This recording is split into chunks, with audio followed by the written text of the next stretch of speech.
প্রিয় দেশবাসী, বিগত 18 মাস আমার উপর অর্পিত দায়িত্ব নিষ্ঠার সাথে পালন শেষে একটি নির্বাচিত সরকারের কাছে দায়িত্ব হস্তান্তরের প্রাক্কালে অন্তর্বর্তী সরকারের প্রধান উপদেষ্টা হিসেবে আজ আমি আপনাদের কাছ থেকে বিদায় নেবার জন্য উপস্থিত হয়েছি।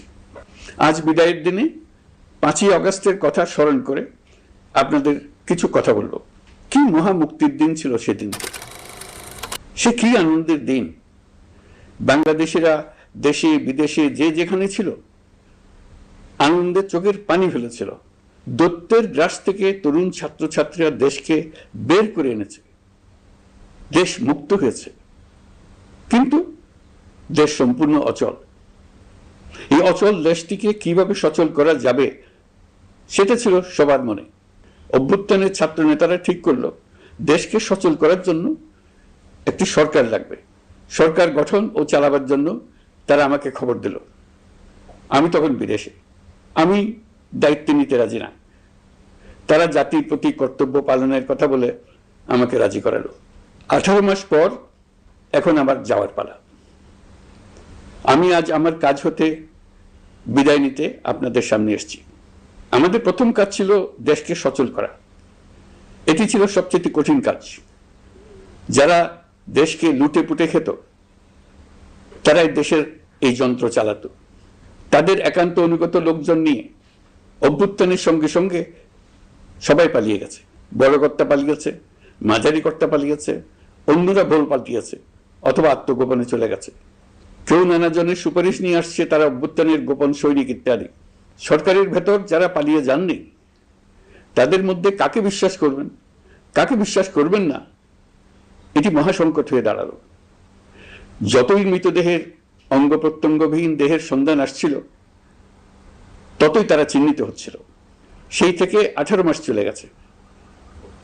অবশেষে 12ই ফেব্রুয়ারি আসলো।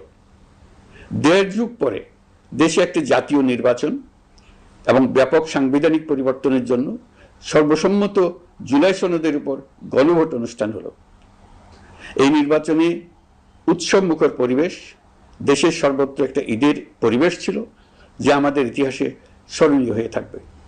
এই প্রতিদ্বন্দ্বিতামূলক নির্বাচনে যারা জয়ী হয়েছেন তাদের আমি অভিনন্দন জানাচ্ছি। যারা পরাজিত হয়েছেন তাদেরকেও আমি অভিনন্দন জানাচ্ছি। হার জিতই হলো গণতন্ত্রের সৌন্দর্য। যারা জয়ী হয়েছেন তারা মোট ভোটের প্রায় অর্ধেক পেয়েছেন। যারা জয়ী হতে পারেননি তারাও মোট ভোটের অর্ধেক পেয়েছেন। যারা জয়ী হতে পারেননি তারা এই জেনে আশ্বস্ত হবেন যে প্রায় অর্ধেক ভোটার আপনাদের উপর আস্থা রেখেছে।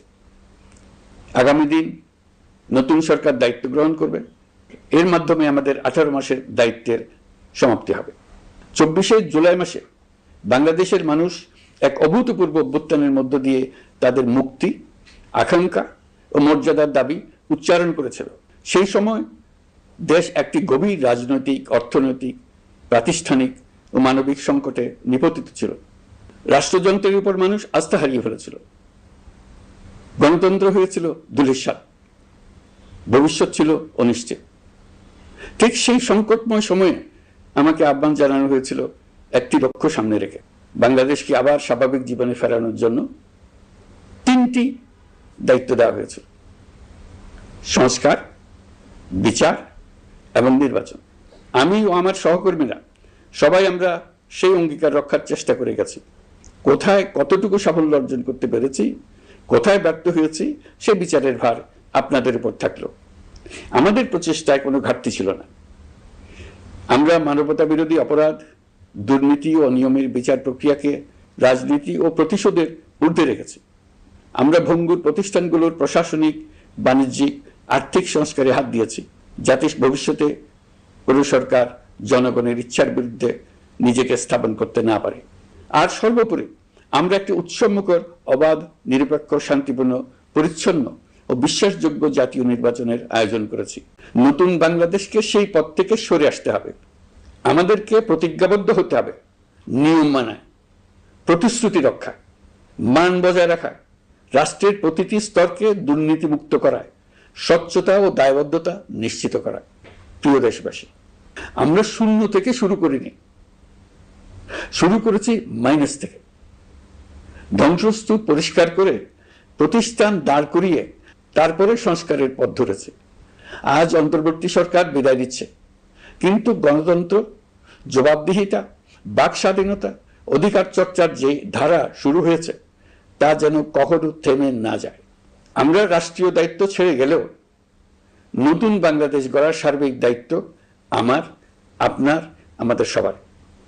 আমাদের সকলের দায়িত্ব দেশকে সত্যিকারের গণতন্ত্র হিসেবে পরিস্ফুটিত করা। জুলাই গণঅভ্যুত্থান আমাদের জন্য এই দরজা খুলে দিয়েছে।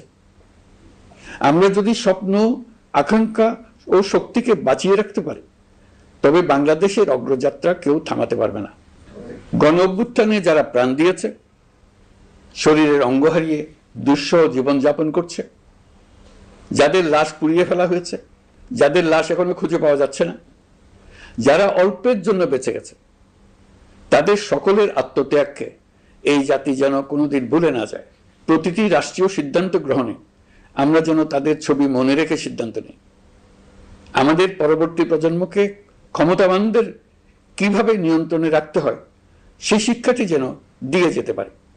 ক্ষমতাবানদের ক্ষমতা মানুষকে কিরকম মনুষ্যত্বহীন করে তুলতে পারে সেটা জাতির ইতিহাসে ধরে রাখার জন্য আমরা পলাতক প্রধানমন্ত্রীর বাসস্থান গণভবনকে জাতীয় জুলাই স্মৃতি জাদুঘর হিসেবে প্রতিষ্ঠিত করে রেখে যাচ্ছি।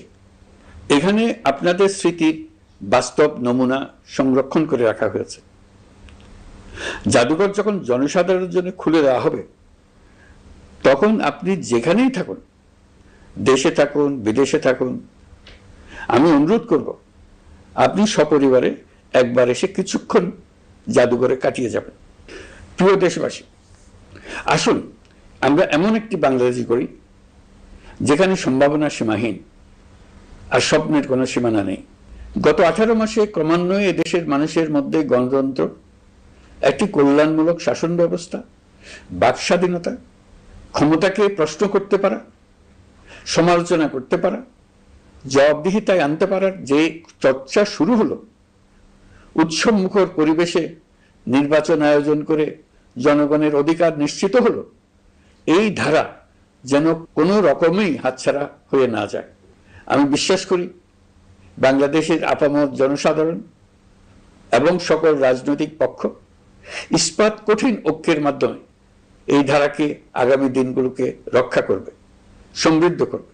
অধিকারের বিষয়ে, দেশের স্বাধীনতা, সার্বভৌমত্বের বিষয়ে পরবর্তী প্রজন্মের জন্য একটি সুন্দর বাংলাদেশ গড়ে তোলার প্রত্যয়ে দৃঢ় থাকতে হবে। দলমত, ধর্ম, বর্ণ, নারী পুরুষ নির্বিশেষে সবাইকে আহ্বান জানাই একটি ন্যায়ভিত্তিক, মানবিক ও গণতান্ত্রিক বাংলাদেশ গড়ে তোলার সংগ্রাম অব্যাহত রাখতে। এই আহ্বান জানিয়েই আমি অত্যন্ত আশাবাদের সঙ্গে আজ আপনাদের কাছ থেকে বিদায় নিচ্ছি।